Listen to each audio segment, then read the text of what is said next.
Prys die Here, ek sal die Here prys met my hele hart. In die vergadering van die opregte en in die vergadering.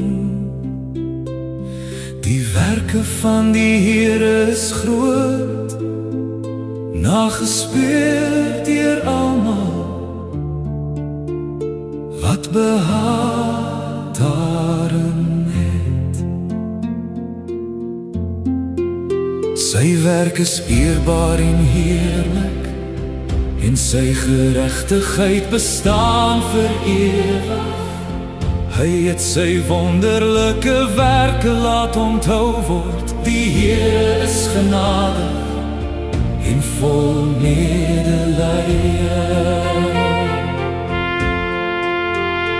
Hy het voedsel aan die wat hom vrees gegee.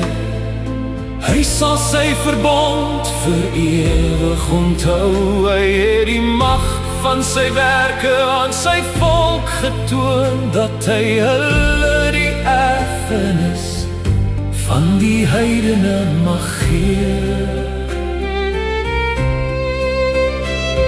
Die werke van sy hande is waarheid en oordeel, al sy gebooie is seker. Hulle staan vas vir ewig en altyd, en is gedoen in waarheid en opregtheid. Hy het verlossing aan sy volk gestuur.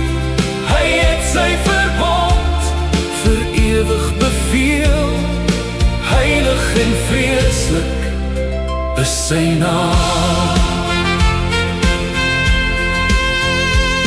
Die vrees van die Here is die begin van wysheid. 'n goeie verstand het almal wat sy gebooie doen. Sy lof bestaan vir ewig.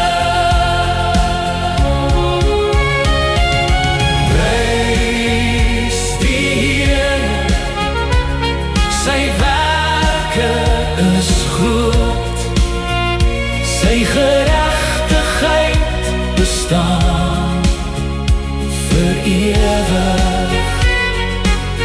Sy verbond staan vir ewig. Sy gebooie is seker. Heilig en vreeslik is sy naam. Die vrees van die Here is die begin van wysheid.